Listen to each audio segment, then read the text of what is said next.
이게 접니다. 지금 저희 조상묘는 산지기한테 벌초시켜놓고 제 밭에 와서 제가 벌초하는 장면이. 그래서 제 얼굴이 이렇게 새카마다는 얘기입니다. 남들은 제가 부장이 맨날 공 치러 다녀갖고 골프 치러 다녀서 까만 줄 아는데 실제 이렇게 농사지러 다니기 때문에 이렇게 금방 보였던 조그마한 소나무 하나가 이렇게 큰 겁니다. 이렇게. 그 다음에 이게 지금 제가 지금 정착하려고 하는 동네의 집입니다.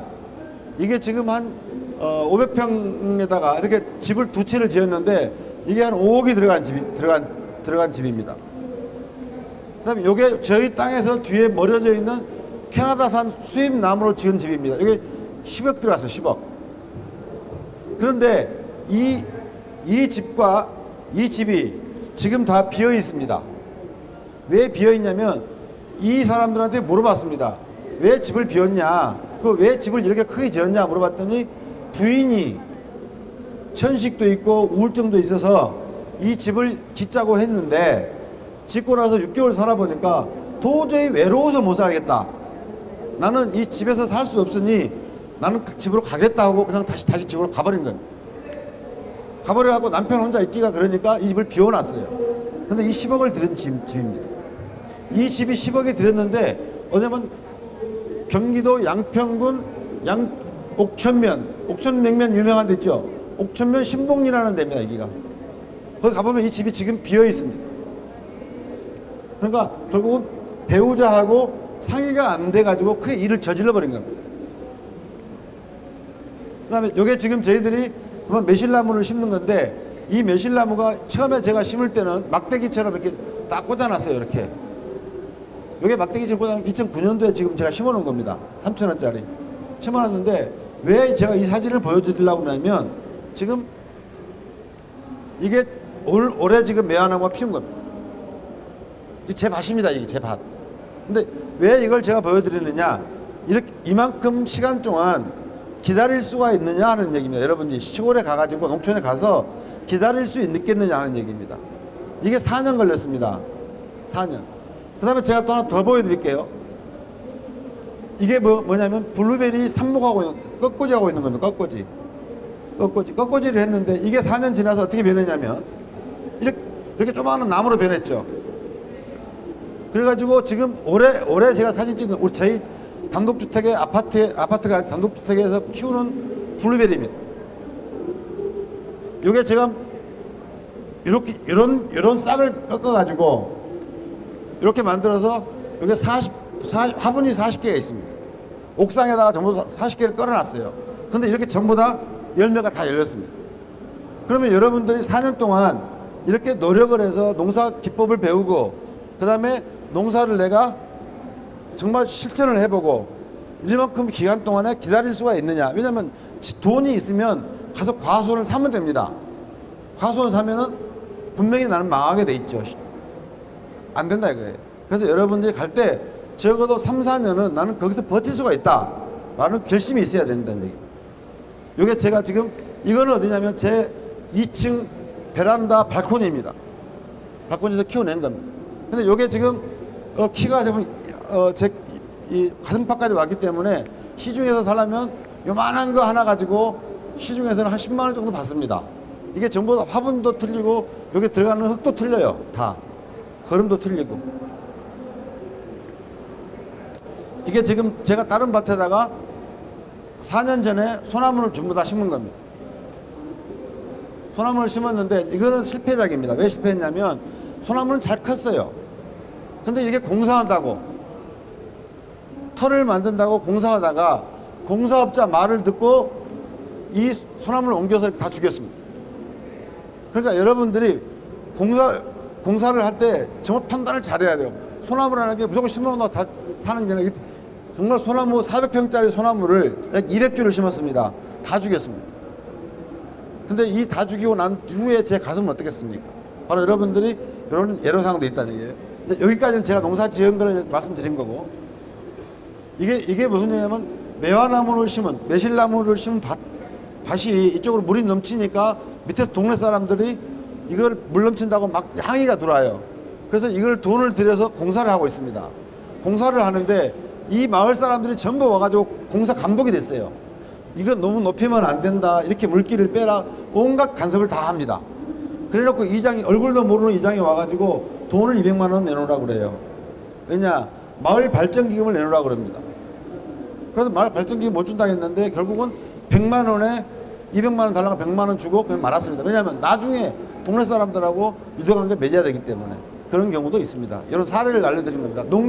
농지에 관련된 건 사고 팔고 하는 것은 나중에 또 관련이 있습니다. 그러니까 내가 말씀드릴게요. 이게 지금 제 매실나무 심기 공사하기 전에 밭입니다. 근데 처음에는 제가 여기까지만 제 밭인 줄 알았어요. 살 때. 근데 여기 지금 빨갛게 보이죠? 요게 측량을 해보니까 이렇게 요 집까지 해서 요렇게 전부 다 제 밭으로 들어왔어요. 측량을 해보니까 제 밭이더라 이거예요. 그래서 보니까 이 나무들, 이 한 50년 된 나무들이 있었는데 나중에 어느 날 가보니까 이 나무를 홀랑 다 비워버렸어요. 어디서 비웠느냐 하면은 요 집에서 비운 거예요. 요 집에 할머니가 왜 비웠느냐? 요 나무는 자기 시아버지가 심어놨다는 얘기예요. 근데 이 땅은 자기 시동생 거고 요 나무는 시아버지가 했고 요 땅은 지금 현재 자기 땅이다 이게. 그래서 홀랑 비었어. 왜 홀랑 비었느냐 했더니 자기 시아버지가 심어놨다 자기 거다 그지. 근데 법적으로는 자기 거가 아니에요. 왜냐면 이거는 땅 주인 겁니다. 이거는 땅 주인 거. 그래서 그 사람한테 내가 좀 손해배상을 물려다가 아주 괘씸해가지고 그냥 참았어요. 참았는데 이걸 보시면 이렇게 홀랑 비워놨죠. 이렇게 두꺼운 나무입니다. 이게 5개가 있었는데 이 5개가 있으면 얼마나 멋지겠습니까? 그런데 이걸 몽땅 비워버리고 말았어요. 동네 사람들이 그렇게 시골의 인심이라는 게 꿈 같다. 인심이 좋을 거다. 절대 안. 그래서 그 마을에 가서 자꾸 막걸리도 사줘보고 해서 그 마을 사람의 성향을 봐야 된다는 얘기예요. 그러면 지금부터 지금까지 제 사례고 이거는 뭐냐? 지금부터 전원주택 제가 지금 다 이걸 해본 겁니다. 이거를 하나하나 다 여러분들이 기억을 하셔야 됩니다. 농지 땅만 샀다고 해서 다 되는 게 아니고 이것들이 전부 다 걸림돌이에요. 하나 볼게요.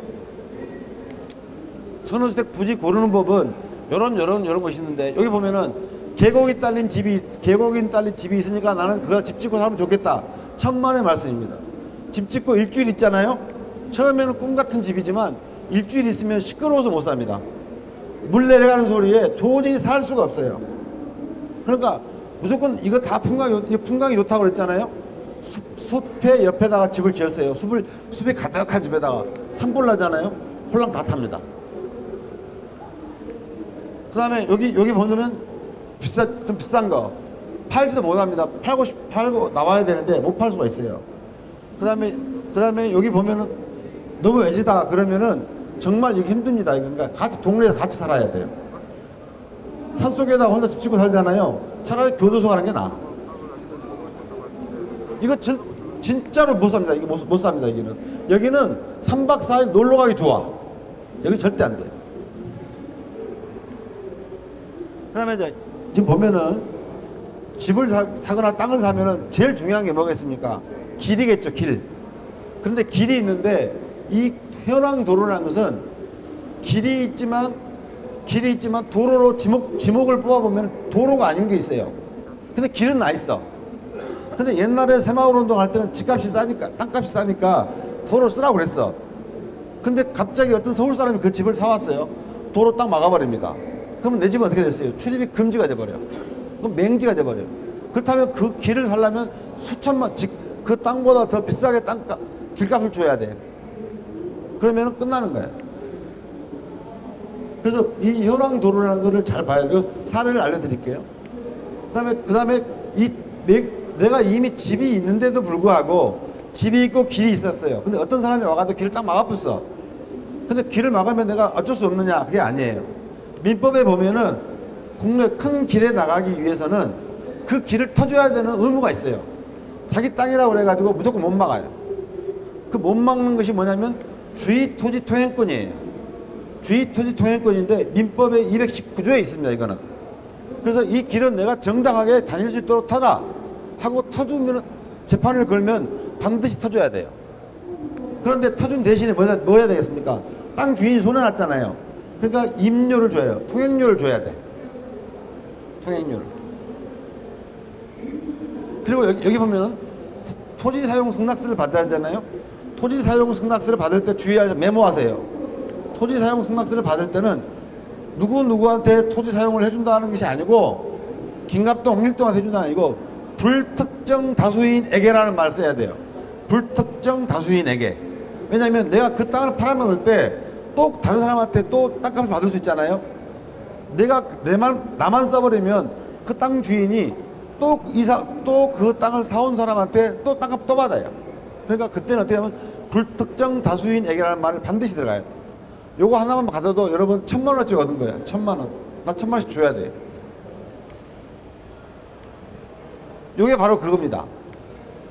옛날에 제가 땅을 사갖고 들어갈 때는 이렇게 길이 있었어요. 이렇게 길이 여기 한 6m 되는 도로가 있었어. 6m 되는 도로가 있었는데 서울 사람이 갑자기 땅을 사왔어요. 그리고 이 땅 막아버렸어. 그리고 여기에는 3m 도로가 됐어요. 덤프 트럭이 들어갈 수가 없어. 공사를 할 수가 없어요. 그러니까 제가 이거 가지고 재판을 이 동네 사람들하고 해가지고 재판을 4년을 했어요. 처음에 4년 무슨 4년을 했냐면 길 터달라고 1년 했고 가처분 했고, 두 번째로는 이 통행권이 나한테도 있다. 내가 통행할 수 있는 권리가 있다. 소위 말해서는 주의토지 통행권.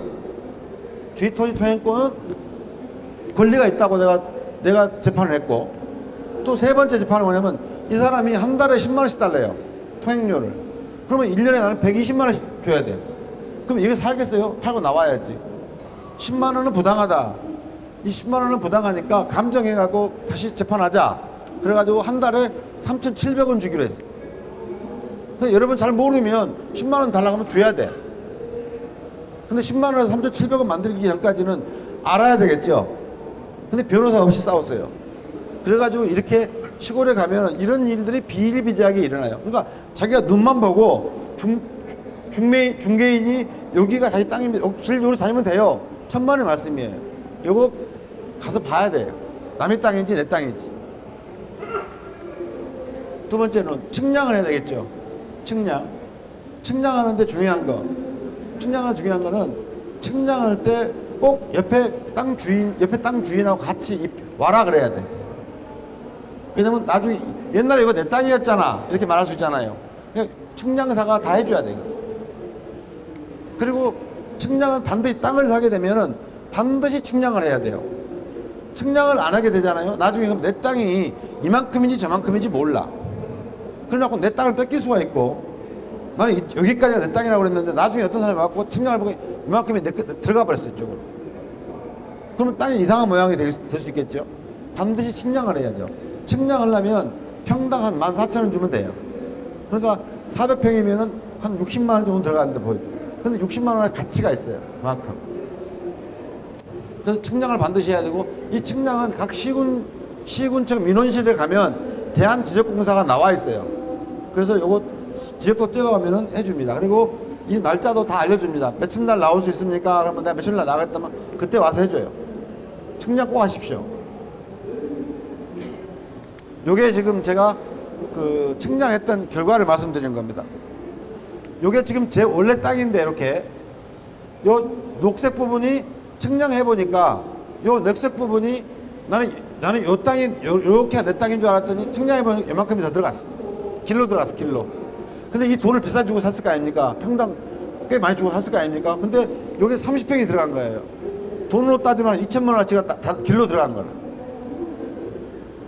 측량을 해보니까 요 길이 제 땅이었어요. 근데 동네 사람들이 개발하면서 내 땅을 무단으로 침입했어. 나는 여기만 내 땅인 줄 알았지. 그럼 어떻게 했어요? 땅을 찾아야 되겠죠. 그 땅을 찾기 위해서 또 이 사람들한테 다 연락을 했어요. 이 길 막을 테니까, 요 길을 막을 테니까 당신들이 길을 뚫어라 빨리. 근데 실제로 이쪽으로 도로가, 지목으로 도로가 있어요. 그래서 요리 도로를 뚫고 요 땅을 찾았어요. 그러니까 측량을 안 하면 이거 뭐 알 수가 없어. 측량을 해보니까 어떤 게 있어요. 전봇대가 이렇게 여러 개가 꽂아져 있어요. 이렇게 전봇대가. 근데 전봇대를 옮겨야 되겠죠. 왜냐면 만약 여기다 내가 담을 쌓겠다, 돌담을 쌓겠다, 그러면 이 전봇대가 걸리적거리잖아요. 근데 한전에다 연락을 하면 전봇대는 분명히 옮겨줍니다. 옮겨주는데 이 옮기려면 이 전봇대를 한전에서 웃기는 게 뭐냐면 어디다 옮길까요? 그럽니다. 근데 내가 옮겨라 그래야 했는데 내가 어디다 옮기든 말든 난 상관없잖아요. 내 땅에 들어와 있으니까 옮겨라 그래야 돼. 왜? 한전은 지금 민영화돼 있잖아요. 그렇기 때문에 그 사람들이 돈을 벌기 위해서 내 땅을 침범한 거예요. 그렇기 때문에 반드시 옮겨라고 할 수 있는 권리가 생긴 겁니다, 이제는. 그렇기 때문에 옮겨라 그랬는데 이 사람이 한번 옮겨가잖아요. 이거 측량해서 안 거예요. 측량해서 보니까 이렇게 들어가 있는 거예요. 여기. 그래서 한전에 연락하면 옮겨라 그렇게 하면 됩니다, 그냥. 전화해서 옮기라 하면 몇 번지입니까? 그럼 몇 번지다 하면 그러면 옮겨줍니다. 근데 길에다 다른 쪽에 옮겨야 되잖아요.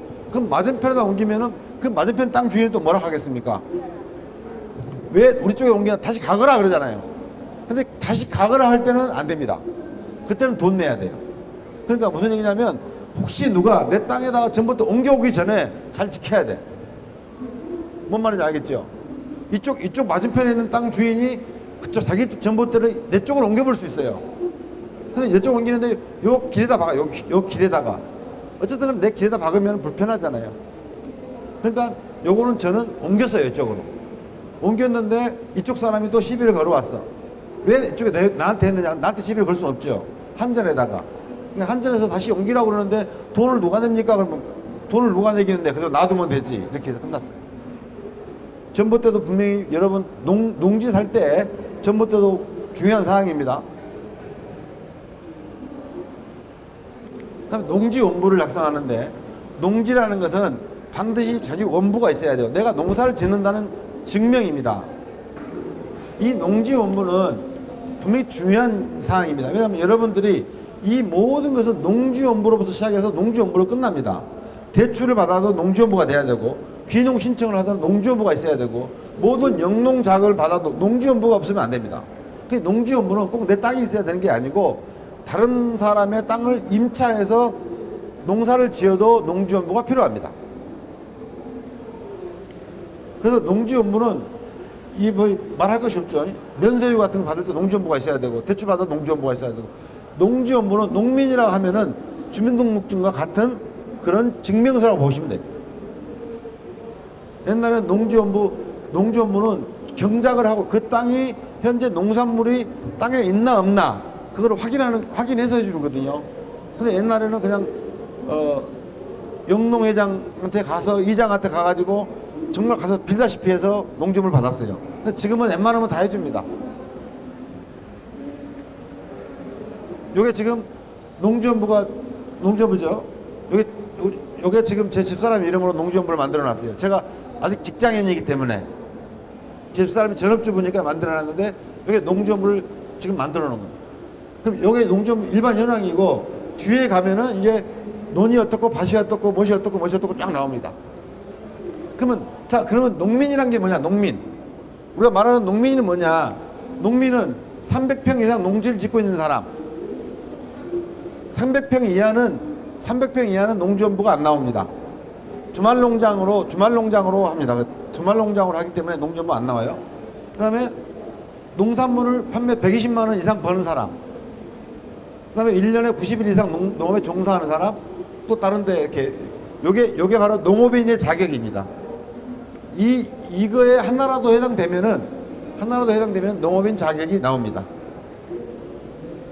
그래서 왜 이게 농업경영체 얘기를 하냐면 농업경영체라는 것은 내가 농민이라는 것을 증명해주는 증명서입니다. 이게 그 증명서인데 이 증명서 어떻게 생겼냐면 이렇게 생겼습니다. 농업경영체 내가 지금 현재는 농사도 이제 농민이 아니라 사장이라는 거예요. 사장. 이게 바로 농민사업자 등록증이에요. 농민사업자 등록증이 저 같은 경우는 2012년도에 농업인이 된 겁니다. 왜 농업인이 됐겠어요? 농사지어서 물건을 팔았죠. 그 다음에 300평 이상 농사를 짓고 있죠. 그렇기 때문에 제가 농민 자격이 있는 거예요. 왜냐하면 그 사람이 셀러리맨이냐 아니냐 따지지 않아요. 금방 말했던 것처럼 요 자격에 들어가느냐 안 들어가느냐가 문제가 됩니다. 요 자격에 들어가면 이게 나와요. 그리고 이거는 뭐냐면 영수증입니다. 왜냐면 나중에 농지는 좀 이따 다시 또 다른 강의에서 하겠지만 농지는 내가 샀다가 농사를 못 짓겠다. 그럼 팔아야 될 거 아닙니까? 근데 그러면 만약에 땅값이 올랐어. 그러면 양도세를 내야 돼요. 양도세를 면제받으려면은 8년 보유를 해야 됩니다. 농지는. 근데 8년 보유를 못하게 되면 8년을 보유하더라도 내가 남한테 빌려줬느냐, 내가 작용을 했느냐, 직접 농사를 지었느냐가 무지무지 중요한 겁니다. 양도소득세 내는데 내가 만약에 임대해줬다 그러면 양도세 많이 나와요. 그래서 내가 8년 동안 농사를 지었다 그러면 양도세 거의 면제가 됩니다. 근데 그 작용과 임대를 증명하는 게 뭐냐면 바로 이 영수증입니다.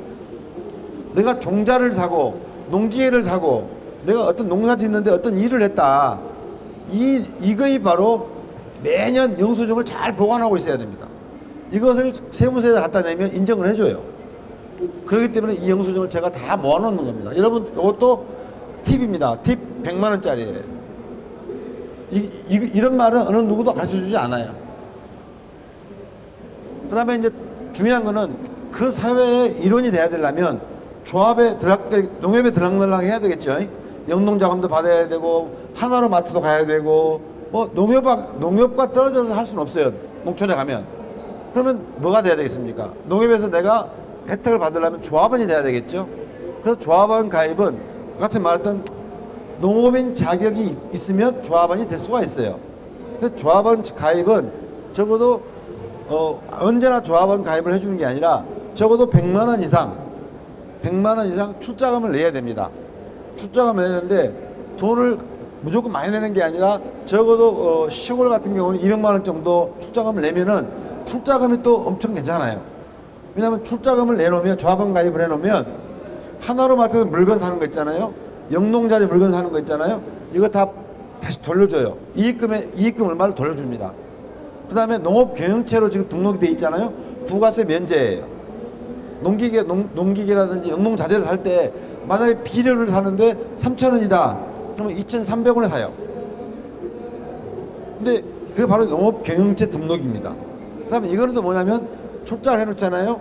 그러면 농협에서 나오는 모든 혜택을 받으면서 거기서 또 그 출자금에 대해서 정기예금보다 더 높은 출자 배당금을 줘요. 그러니까 200만원어치 내가 예금을 넣어놨다 생각하고 예금 넣어놓고 혜택 받고 예금 또 출자 배당금 받고 그게 한 10% 됩니다. 그러니까 반드시 조합원 가입은 해야 되겠습니다. 이것도 어느 누구도 가르쳐주지 않는 팁입니다.